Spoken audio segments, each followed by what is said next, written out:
Olá, queridos, mais uma vez, para você que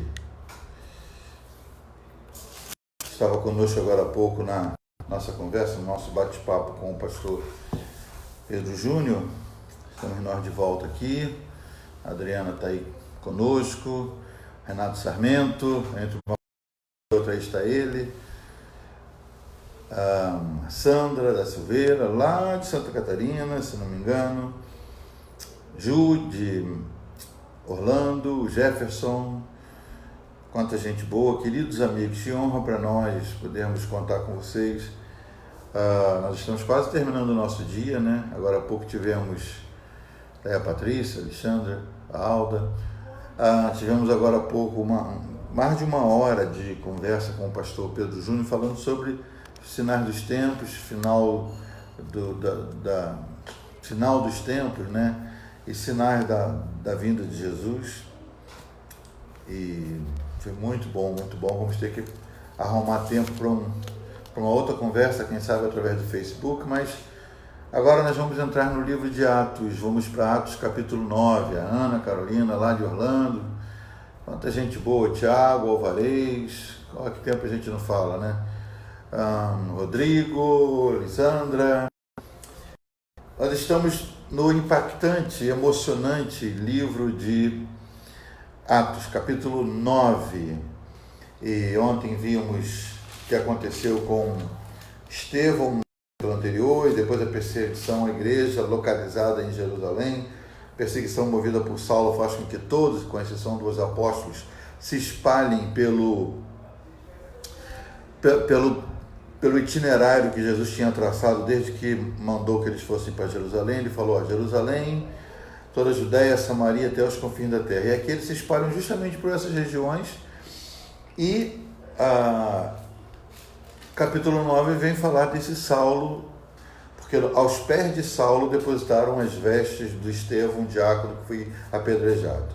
E esse Saulo, né, foi o mesmo que começou a atacar a igreja de Jerusalém, e não gostando da perseguição que ele moveu contra Jerusalém, ele parte para Damasco. Ele tem informações que tem uma congregação, uma célula em Damasco, ele vai para lá.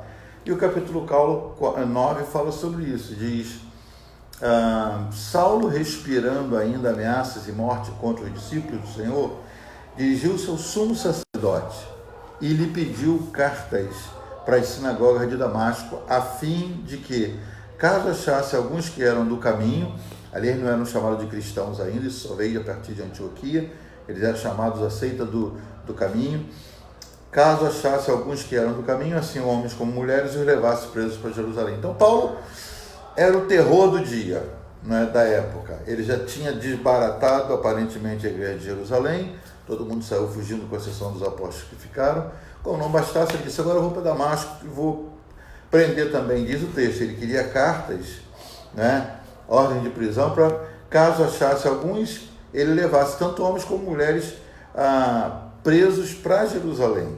E esse cara, a igreja está achando, esse é o diabo encarnado, esse cara veio do inferno, veio dos quintos dos infernos. E Paulo está fazendo o seu trabalho, mas aí acontece, nesse capítulo, a conversão de Paulo. Capítulo 8 fala da conversão do eunuco, descendente de Cão. Capítulo 9 fala da conversão de Paulo, descendente de Sem, os 3 filhos de Noé. E o capítulo de amanhã fala da conversão de um descendente de Jafé. Então, Saulo parte para Damasco, e chegando perto de Damasco, diz o texto, indo estrada fora, aproximando-se de Damasco, subitamente uma luz do céu brilhou ao seu redor, ele cai por terra, ele cai cego, seus companheiros veem todo aquele processo, os companheiros pararam embudecidos, ouvindo a voz, não viram ninguém, mas ouviram a voz, e a expressão que Paulo ouve é, Saulo, Saulo, por que me persegues?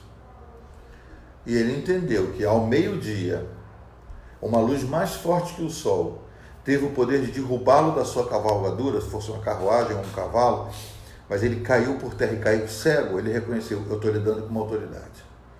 Então, quando ele cai no chão, ele já pergunta, versículo 5, ele perguntou, quando o Senhor disse para ele: Saulo, Saulo, por que me persegues? Ele disse: quem és tu, Senhor? Ele já se refere como uma autoridade. Quem és tu, Senhor? E a resposta foi: eu sou Jesus, a quem tu persegues. Queridos, olha a dinâmica de Jesus.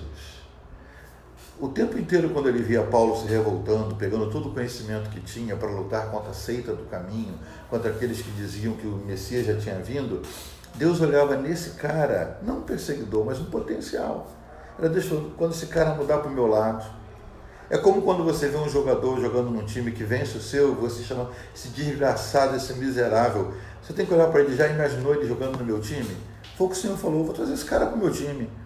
E aí o Senhor derruba-o com sua luz, se apresenta: eu sou o cara que você está perseguindo, eu sou o Messias que você está perseguindo, você não está perseguindo os caras, você está perseguindo a minha turma. E então ele reconhece o poder do Senhor, e o Senhor diz para ele: entra na cidade. Ele não consegue, ele é levado pelos seus ajudantes, por aqueles que estavam com ele, a fim de prender os crentes, e ele fica 3 dias sem ver, sem comer e sem beber. Geralmente, o texto bíblico que se refere a sem beber não está falando de água, está falando de vinho, que era o líquido que eles sempre tomavam nas refeições. Mas aqui está dizendo: ficou 3 dias sem ver, sem comer e sem beber. E aí entra um dos meus personagens favoritos. Ele está lá no endereço para onde levaram, não sei como ele chegou lá. E lá na cidade de Damasco, o Senhor Jesus bate numa casa de um cara chamado Ananias. Não é aquele Ananias que morreu porque mentiu dando oferta, lá no capítulo 5. Não. É um outro Ananias. E o Senhor diz: Ananias. Ele: eis-me aqui, Senhor. Que texto lindo. Ele diz: eis-me aqui, Senhor. E verso 11, o Senhor lhe ordenou: dispõe-te, apronta-te e vai à rua que se chama direita. Olha o que acontece. Vai para a rua chamada direita, e na casa de Judas. Era assim que se achava uma casa. Achou a rua. Onde mora um certo Judas aqui? É a casa 3. Na casa de um certo Judas, procura por Saulo, apelidado de Tarso, Saulo de Tarso. Pois ele está orando, o Senhor já foi contando. Olha só como o Senhor envolveu Ananias.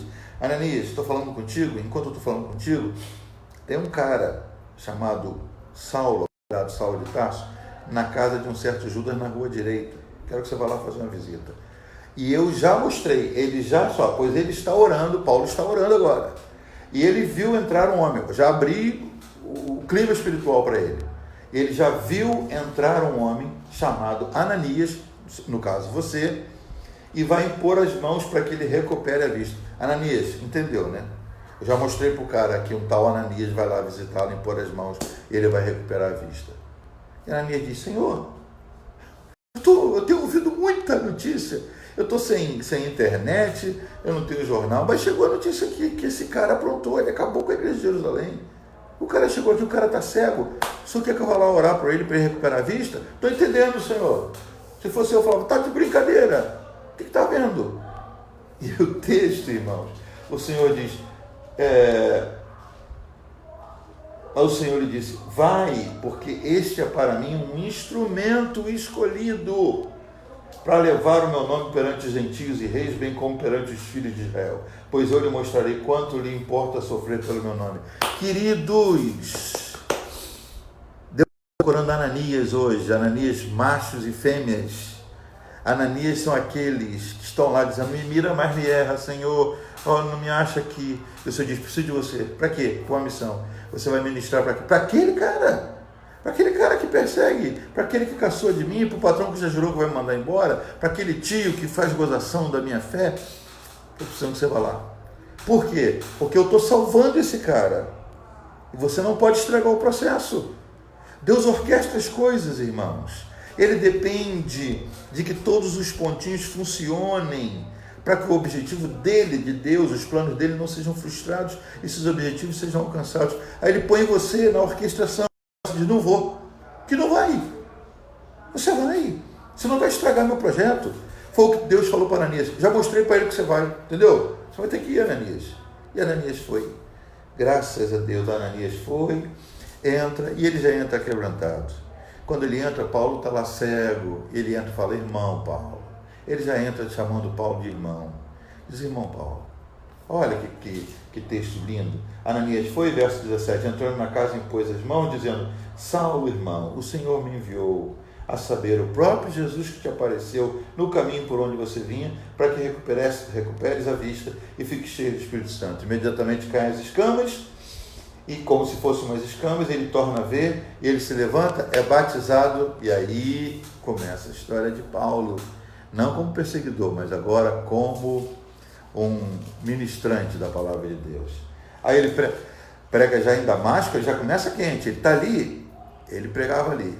A coisa pegou, quiseram matá-lo, desceram Paulo por um cesto na muralha, e Paulo dali vai para Jerusalém. Chega em Jerusalém, quem é esse cara? Esse não é o cara que perseguia e tal. Investiram contra ele, tiveram que levar a Galiléia, versículo 30 fala disso, e o enviaram para Tarso, para livrá-lo da morte. Paulo pregava onde estava, Paulo pregava onde ia, e Paulo pregava para onde era enviado. Ele estava em Damasco e pregou, ele foi para Jerusalém e pregou, ele foi enviado para Tarso e lá também. E o capítulo segue, são apenas 43 versículos, já estamos no 30. Ele é enviado para Tarso, a igreja continua crescendo, e aí a história muda de personagem, começa a falar de Pedro. Pedro está rodando também, fazendo sua missão, mas Pedro, enquanto Paulo sai um pouco de cena,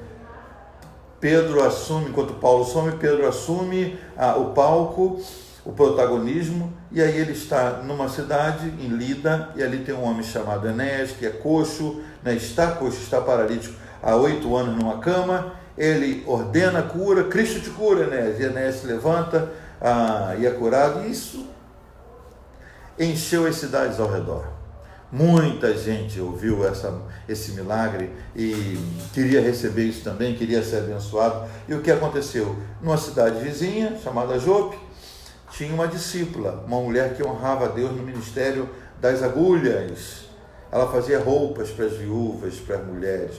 Uma mulher de Deus, você que às vezes diz, nunca vou me dar o púlpito, olha, eu nunca vou pregar uma mensagem, pregue com as agulhas, pregue com a caneta, pregue com as panelas, pregue com as sandálias, pregue com a costura, pregue com o que Deus te dê para pregar.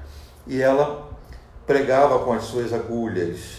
E o que aconteceu? Por morrer, lavaram o seu corpo, colocaram no andar de cima, chamado cenáculo, e ouvindo que Pedro estava na cidade vizinha e tinha ressuscitado, tinha curado o Enéas, mandaram chamar e Pedro vem. E o milagre acontece mais uma vez, um outro milagre, ele ora por Dorcas, Dorcas ressuscita, e isso mais uma vez corre por toda a vizinhança, por todo o entorno de Jope, as cidades dali, mas Pedro fica um pouquinho mais em Jope, ele fica, diz o texto, Pedro ficou em casa de um curtidor chamado Simão, um xará dele que tinha uma casa. Eu fui lá em Jope, visitei a casa do Simão Curtidor, onde Pedro ficou, à beira-mar, e amanhã a gente vai falar mais sobre isso. Amém? Leia o capítulo 10 e amanhã a gente vai estar terminando a semana útil, falando sobre esse importante. Ora para que você tenha aprendido algo, que Deus te abençoe e amanhã a gente retorna.